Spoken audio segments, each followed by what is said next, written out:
Boa tarde, pessoal. Que nem o professor falou, eu sou a Beatriz. Eu vim da UNB, faço mestrado lá. Os meus orientadores são Janaína Guimarães e o José Camargo. Eu sou do Departamento de Engenharia Elétrica.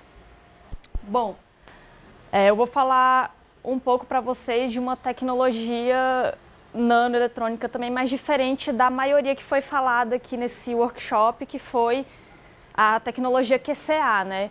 Então, a tecnologia que eu estou trazendo utiliza o transistor monoelétron. Aqui eu tenho um roteiro, só para a gente ter uma noção de como vai ser a apresentação. Primeiramente, eu vou falar dos objetivos desse trabalho. Vou fazer uma breve explicação do transistor monoelétron.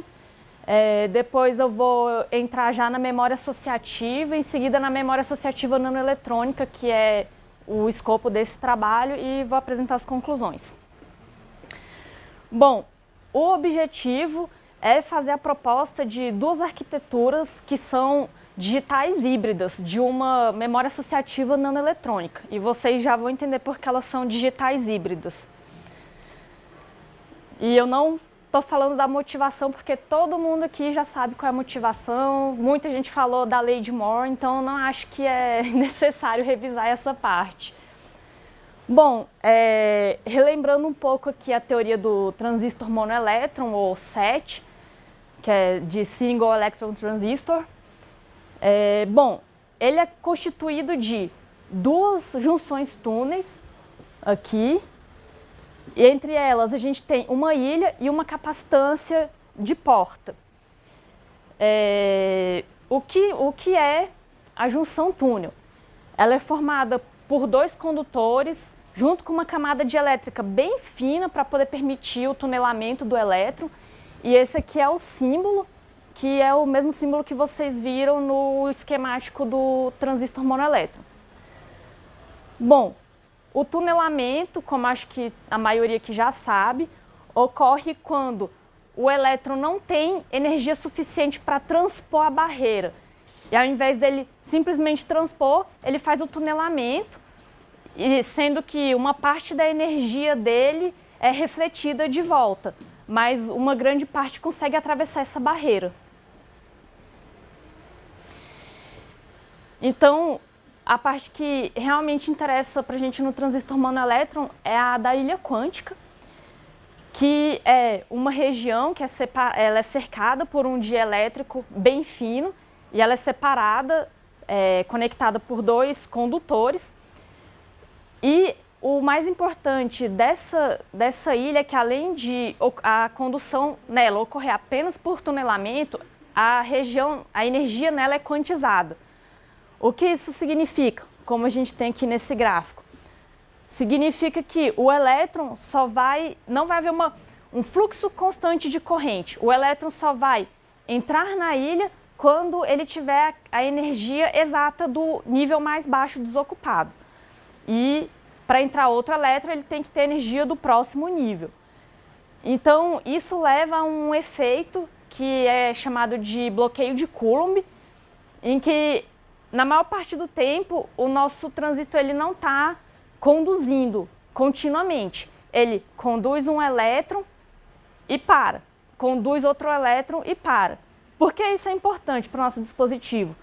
Porque é esse efeito que faz com que o transistor monoelétron dissipe muito menos potência do que o transistor CMOS.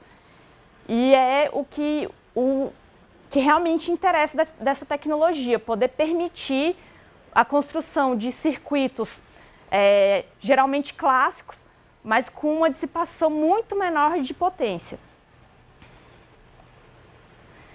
Então, agora que a gente já tem uma noção do nosso elemento base, que a gente vai utilizar para construir a memória, eu vou falar um pouquinho da memória associativa, que em inglês é conhecida como Content Addressable Memory, e por isso que é abreviada de CAM. O que a memória associativa tem de interessante com relação à memória padrão? Na memória padrão, você dá um endereço e a sua memória devolve para você o conteúdo que está nesse endereço.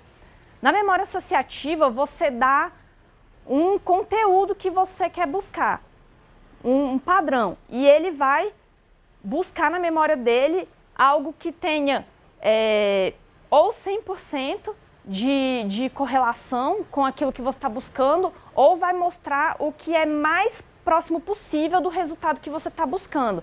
E vai devolver aquele endereço para você.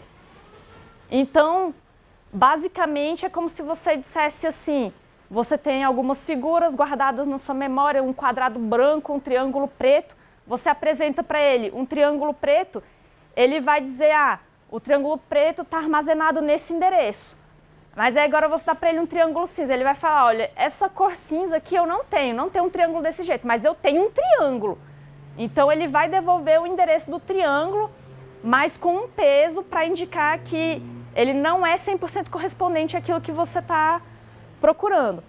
Por que que isso é interessante? Porque ele nos permite fazer busca, reconhecimento de padrões, por exemplo, digamos até mesmo técnicas forenses que procuram padrões de imagens de faces de possíveis bandidos, por exemplo, coisas do gênero.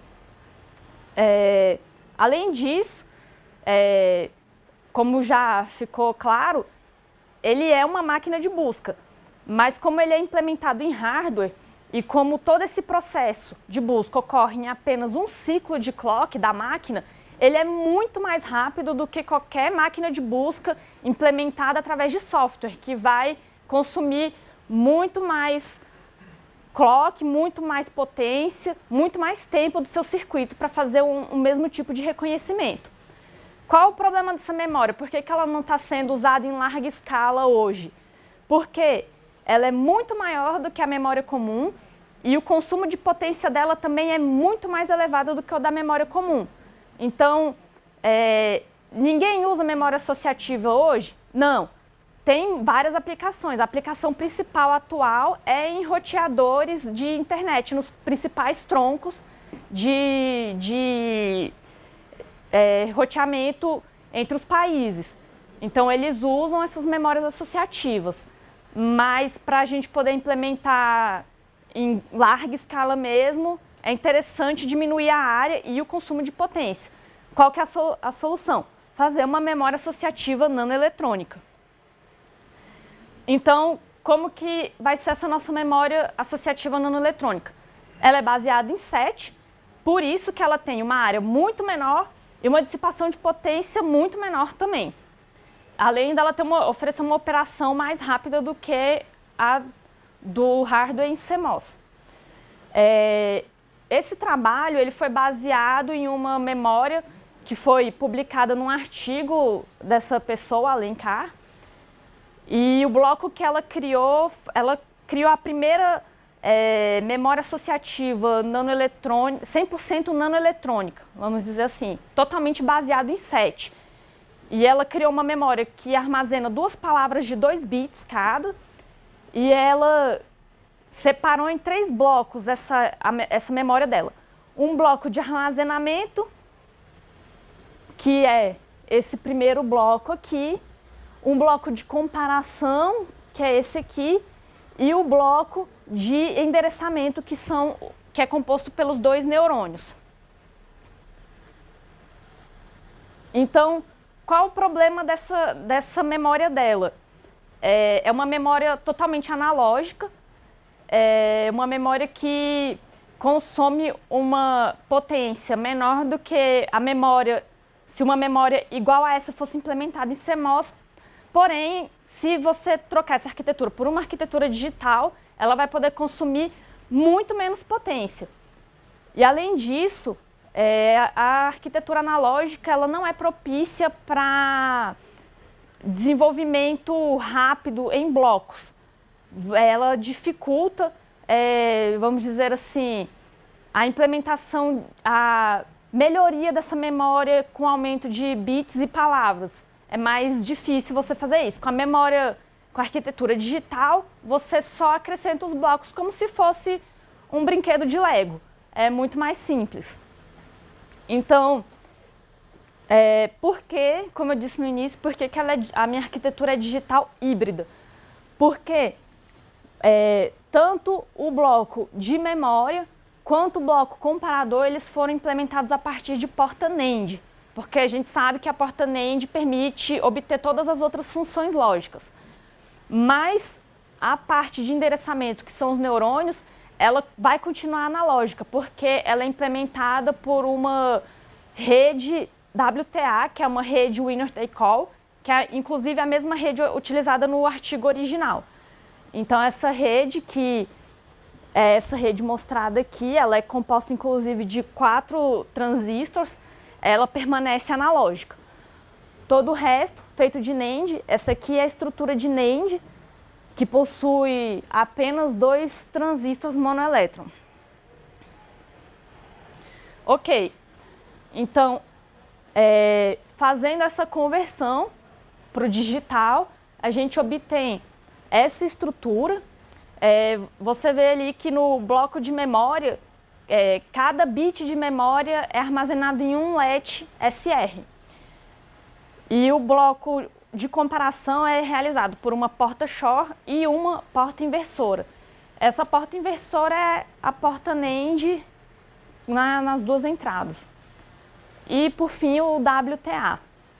Então, aqui a gente tem alguns dados que mostram tanto a área quanto a potência dissipada por essa memória nanoeletrônica.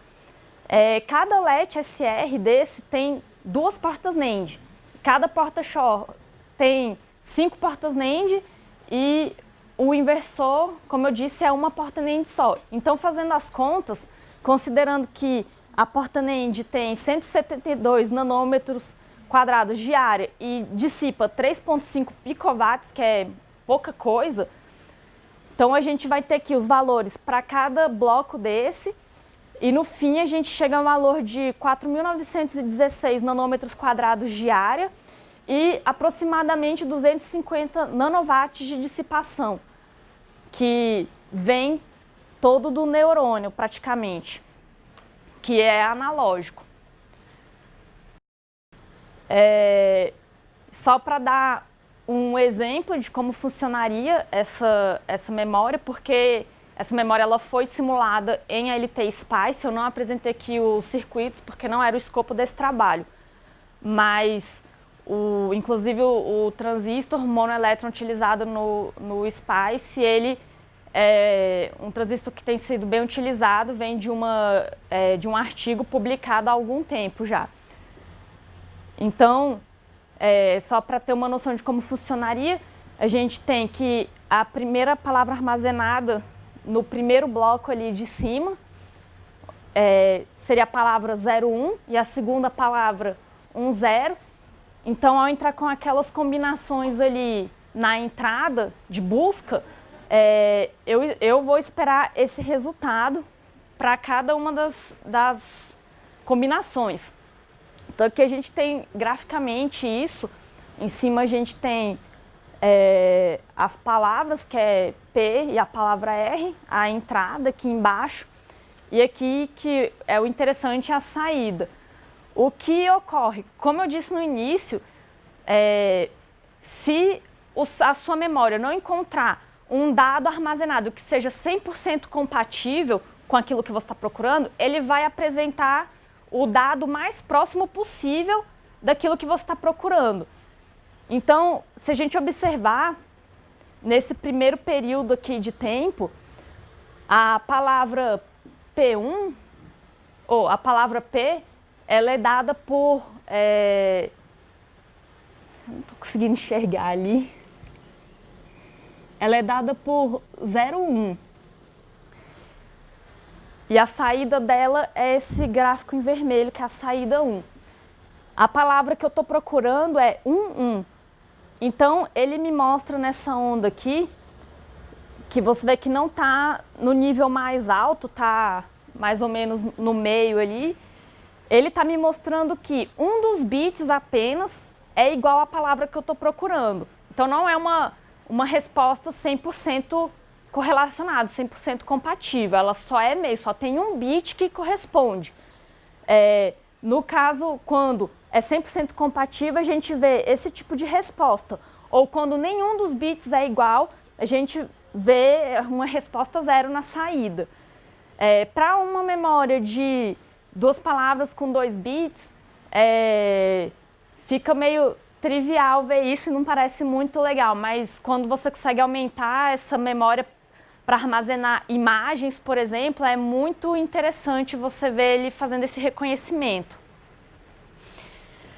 Bom, depois de fazer essa arquitetura, surgiu uma nova proposta, porque aquela memória ela é o que a gente chamaria de memória assíncrona.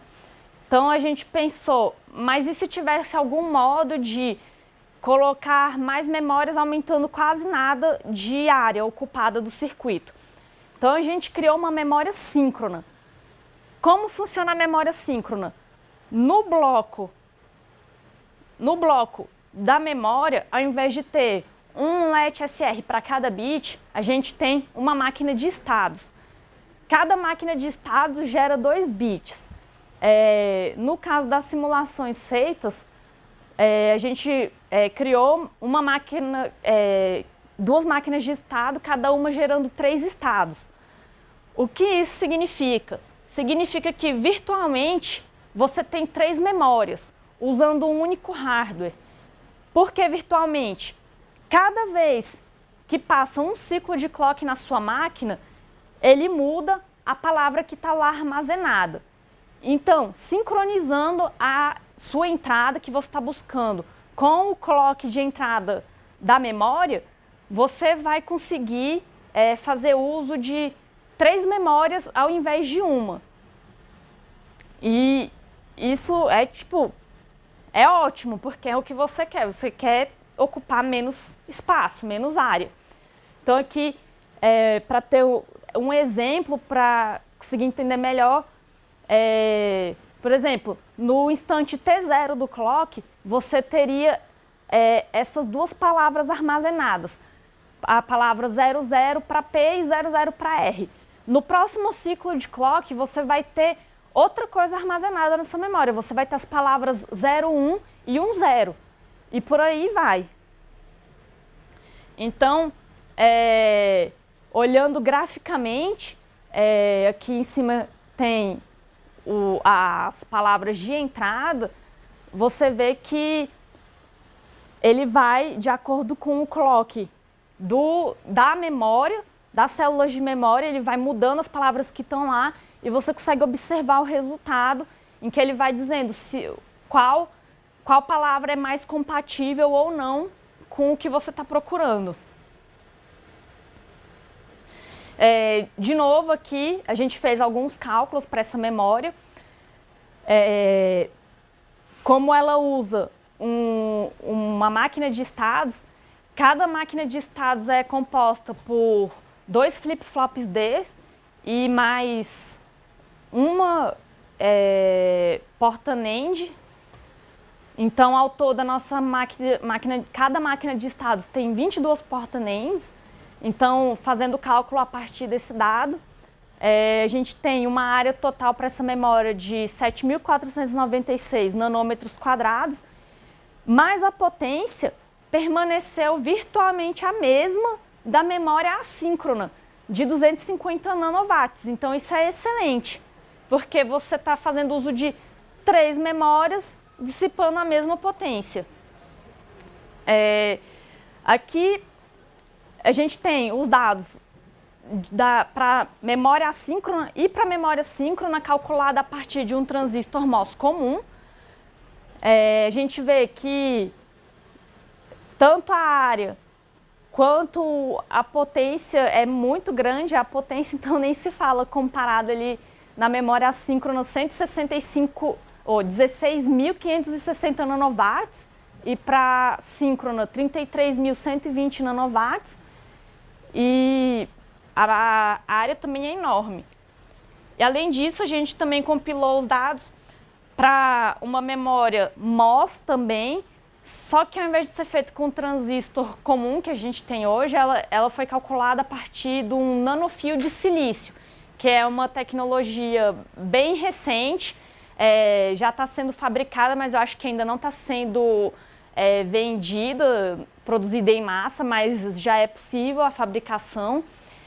E esse transistor em particular, ele dissipa muito menos potência do que o transistor MOS comum, porém ele tem a mesma área, ocupa a mesma área.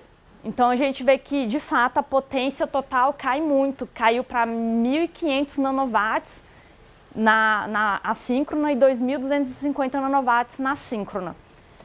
Então, para a gente ter uma noção desses valores todos, a primeira memória que está apresentada ali é a memória do artigo original, a memória analógica. Ela tem, de todos, a menor área. E alguém pode perguntar, mas por que ela tem menor área? Porque quando você implementa uma arquitetura digital, ela vai ocupar uma área maior, porque a porta NAND ela já é feita de 2 transistores. Então, necessariamente ela tem que ocupar uma área maior. Mas o ganho está na dissipação de potência. Se você observar, a dissipação caiu de 2.682 nanowatts para 250. É uma diminuição de dissipação bem grande. Bom, comparando com a memória MOS tradicional, não precisa nem falar, os valores são muito maiores. Agora, o resultado interessante é comparando com a memória feita a partir do transistor de nanofio de silício. Porque se a gente observar, a memória assíncrona, que é a equivalente à memória análoga, ela está dissipando menos potência com esse transistor MOS do que com o transistor monoelétron. Então é bem interessante. Se fosse comparar diretamente essas duas tecnologias, em termos de potência não faria diferença. Assim, não valeria a pena fazer com transistor monoelétron.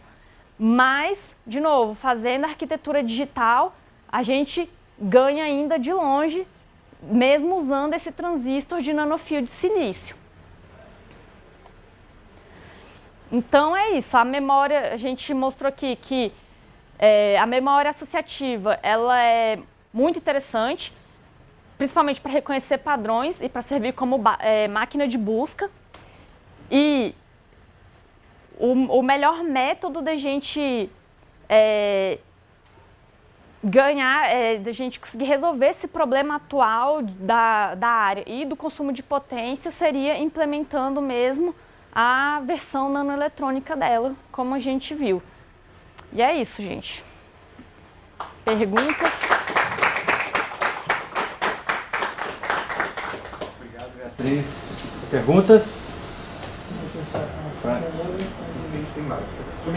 Qual tecnologia do CMOS que você usou como comparação? Tecnologia do CMOS. Você falou CMOS, mas qual tá. Foi de 22 nanômetros. Os computadores do PTM. PTM. Quais modelos do PTM? Uma Eu não entendi. Não, quais modelos? Então, você usou 22 nanômetros. De onde você pegou esse modelo de 22 nanômetros? De um artigo, ele está citado no artigo. Ok. Então, a comparação o tamanho desses MOS vem do artigo. Isso. Isso. Outra coisa. Você falou que a sua saída do nanômetro, ele mostra uma tensão a qual você pode ver quantos bits são certos. Sim. Nesse caso específico. Se você não encontra a palavra, ele vai te mostrar uma tensão na saída. Sim. O que ele faz é que ele vai procurar a palavra mais próxima daquela que você está procurando. Sim, então a tensão é um valor analógico, na saída. Sim. Então, a tensão na saída é relacionada com o número dos bits certos, mas não com a posição dos. Ou seja, por exemplo, quando você tem uma palavra de 10 bits, Sim. então você pode ver 10 valores diferentes na saída, 10 valores analógicos diferentes. Tem uma distância de RAM aí. O WTA é feito com distância de RAM. Então, na verdade, se você quiser depois o circuito de conversão do analógico para o digital para processar essa informação. Isso. Aí tem que processar, tem que fazer um outro circuito para fazer esse processamento.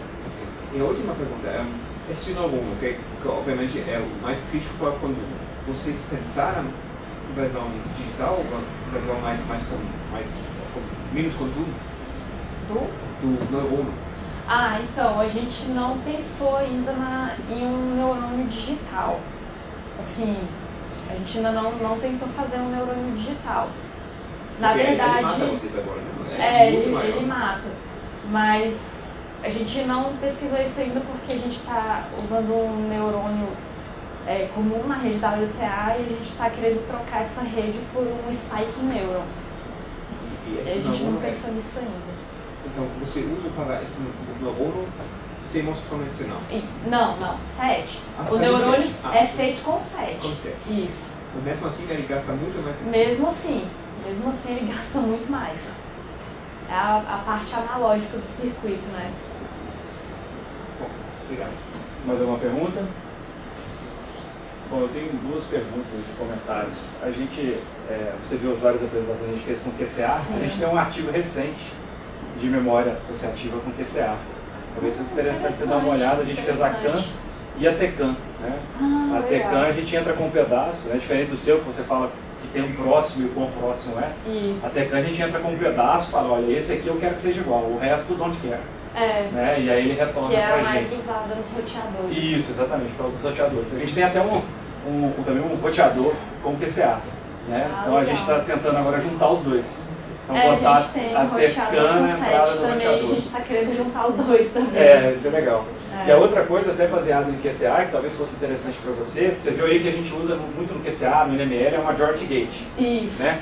E no 7 também dá para implementar uma Majority Gate. Né? É uma das tecnologias que dá para implementar uma Majority Gate. No CMOS não tem jeito, mas com 7 dá.